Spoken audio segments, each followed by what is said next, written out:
Granblue Fantasy Relink is finally out after 8 long years, and it was developed by Cygames, and a lot of fans of the franchise and JRPG enthusiasts have eagerly waited for its full release, especially when the game suffered from major delays. After its recent demo, the game made a serious buzz in the gaming space because of its outstanding visuals and engaging gameplay. I am the Samurai, and I will be going over Granblue Fantasy Relink's key features, the pros and cons, and everything that you need to know. From the story, character progression, and essential gameplay, to its actual replayability.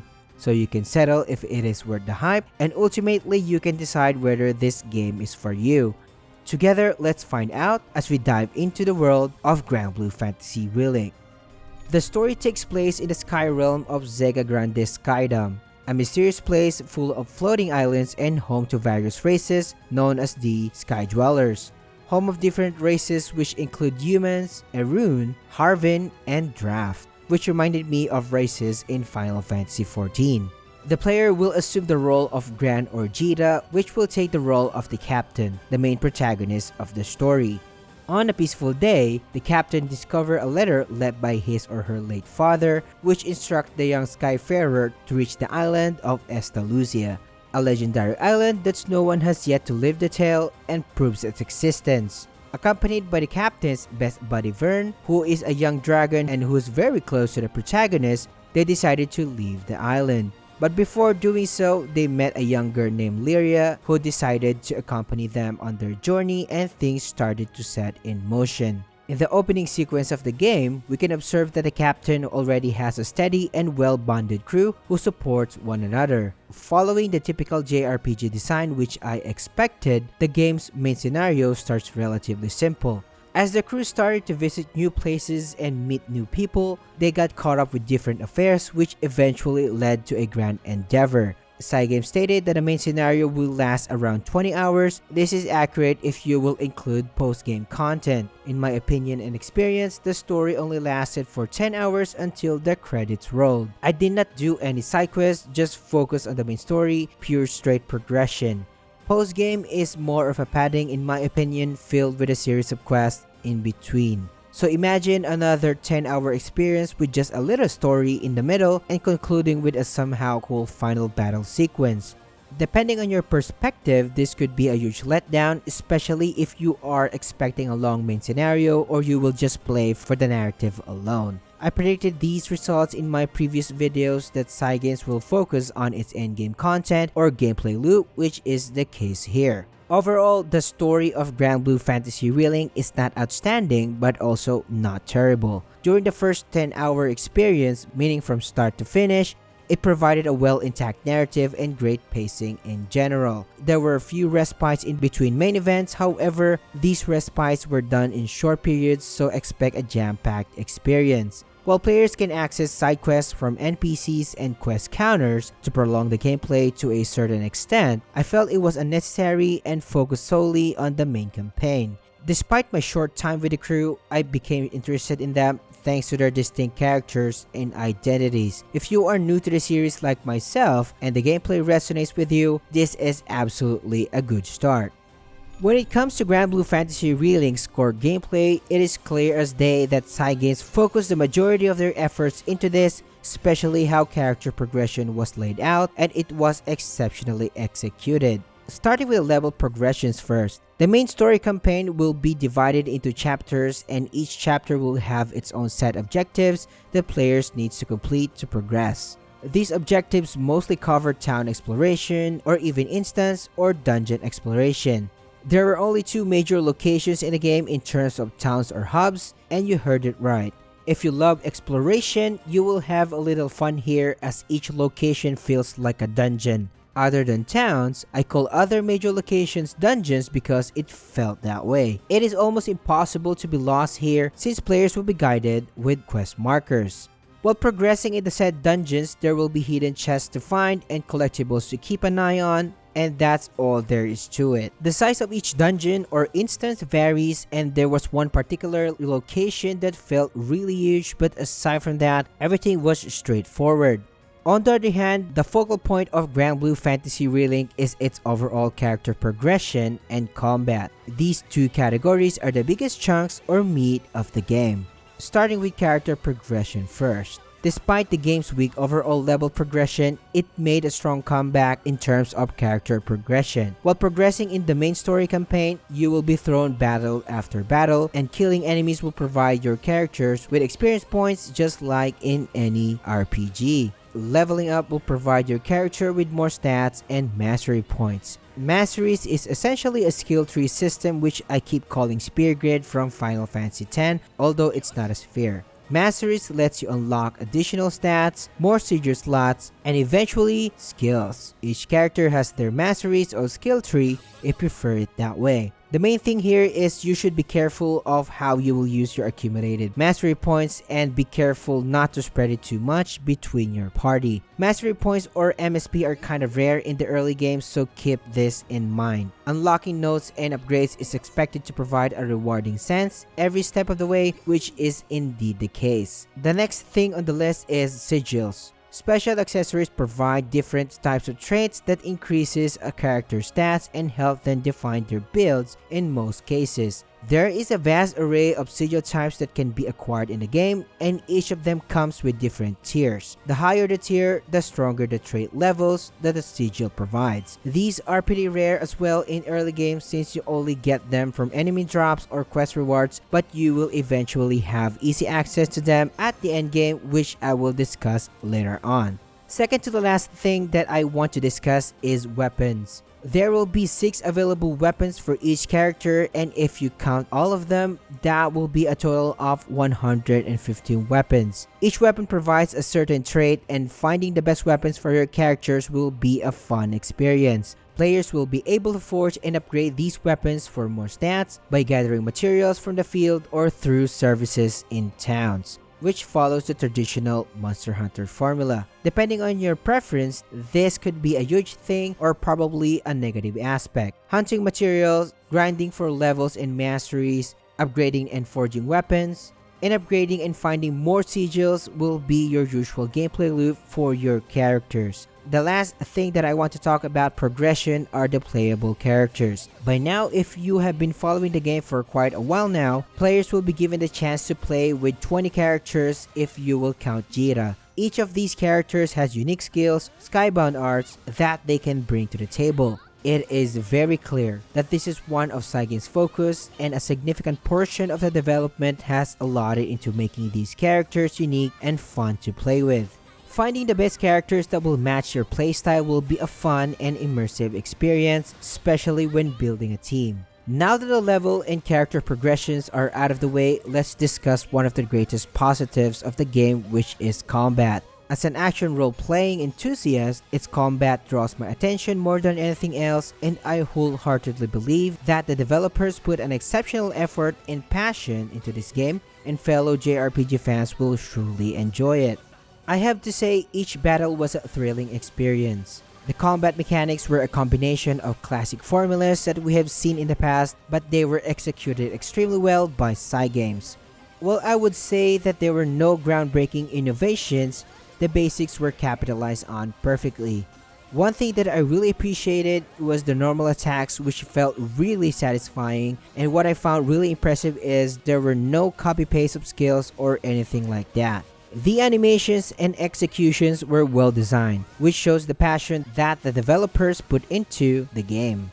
The animations were so visually stunning that I found myself watching them over and over again, and I can't have enough of it. Especially when it is time for me to use my Skybound arts, these are specialized in favorably well-designed attacks that heighten the battle in most cases, which later turns into a chain burst reaction to top it all off. Executing these eye-whopping combos usually stops me from breathing, and I can help but to be satisfied and filled with excitement. As an action role-playing game enthusiast, I am quite particular about the game's controls, how they respond to my actions. Overall, I found the controls to be responsive and the real-time movesets to be satisfying, accounting for about 90% of the controls. However, I still did find an issue with the jumping mechanic, as it sometimes feels slow and unresponsive even in the full product, especially when executing aerial combos.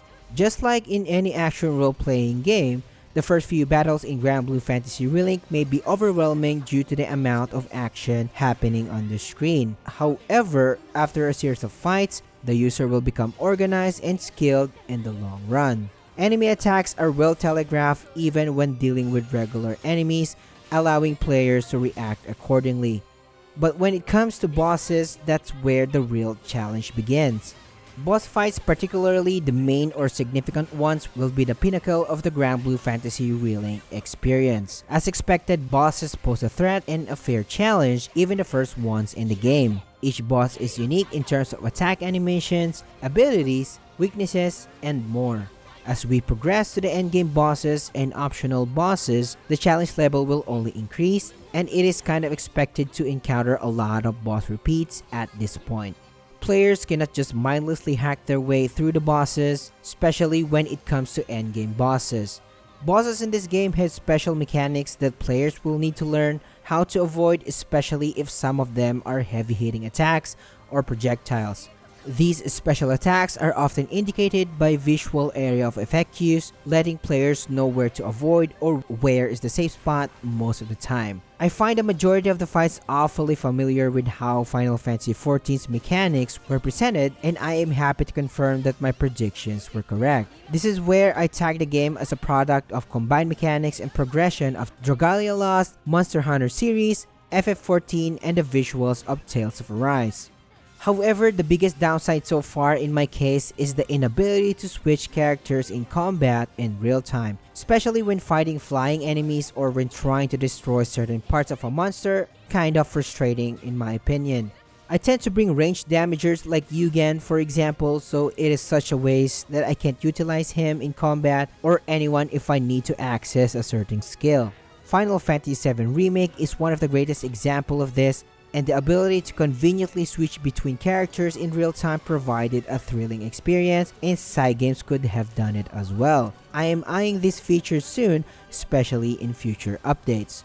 When it comes to performance, on the other hand, I played my entire playthrough on a PC, so playing with 2K resolution while having 120 FPS was simply a treat. No significant frame drops or dips were encountered, and the majority of my experience consisted of solid performance. Thankfully, there were no game-breaking bugs that I have encountered that possibly slowed me down, at least in my experience.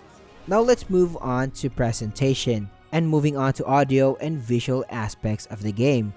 It's hard to appreciate the level of effort and passion that was put into the game's visual aesthetics. Even though the game is not an open world, the visual fidelity of each instance is impressive. Apart from its exceptional gameplay, Granblue Fantasy Relink's visual fidelity is excellent in every possible way. From character illustrations, uncluttered UI, level design, and skill animation to character models. In terms of audio design, it is a key aspect of the game's overall presentation. Explosions, attack hits, and even footsteps and ambience were intricately designed and pleasing to the ear. I cannot stress how Japanese voiceovers elevated the experience to another level, especially in combat. This is highly expected though, since Cygames put the big guns on the line, or our favorites like Rie Tanaka, Miyuki Sawashiro, Rie Kogumiya, Hiroshi Kamiya, and even more. Let's discuss the concept of replayability and its impact on pricing. With 19 confirmed characters in the main game, players can try different setups, play with different characters or builds to enjoy more replayability. What I want to focus on here is its endgame loop, so you will have an idea why I keep telling people that they can nat 200 hours easily. The Monster Hunter progression will be even more noticeable when you reach endgame. Your Skyfarer grade, which similarly works with Hunter rank in the Monster Hunter series, will reach the next level after completing a series of quests, and this is awfully familiar.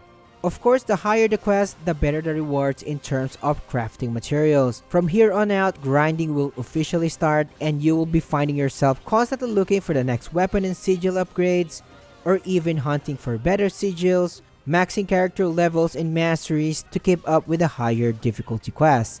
This is where I enjoy the gameplay loop at its highest peak, and pretty much I got addicted to the grind, especially when I was in the process of maxing out my characters. Making your characters grow stronger felt really satisfying, as you can see the results in combat. All of these points were derived from my experience by just raising my first 4 characters. Let me remind you that we do have freedom to raise 19 characters in total, and min-maxers and completionists will have a feast on it. Experimenting with different character builds will surely net more hours or when trying to beat endgame raids while experimenting with different party compositions. Thus, the replayability is indeed one of the strongest points of the game. Not to mention, multiplayer is a big thing here since it offers a 4-man co-op for each side quest, especially at endgame. Players can net even more hours if they play with friends, and this can heighten one's experience even more, especially if you love participating in online sessions. However, the biggest caveat is that the game doesn't support crossplay. Now let's move on to pricing. Players can avail the standard edition at $59.99 USD for both Steam and PlayStation.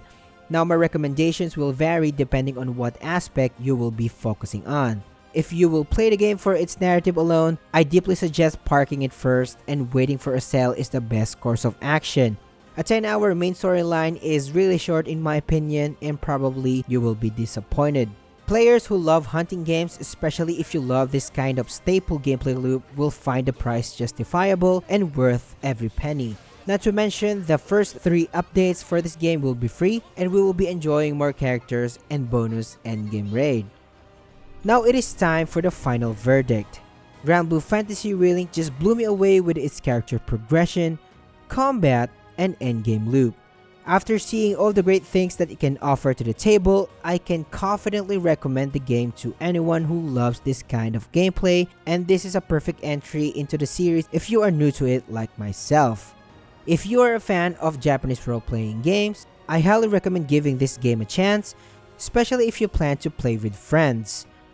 With its top-notch visuals, combat design, JRPG elements, and rich replayability, Granblue Fantasy Relink is shaping up to be one of the best JRPGs of 2024, and it is going to provide a lot of value for its targeted audience. I hope this video helped you decide if you are still on the fence. What do you think about the game so far? Let's chat in the comments. Subscribe to the channel if you want more, since I will be releasing more guides for this game. Like the video, it truly helps me a lot, and I will see you on the next one.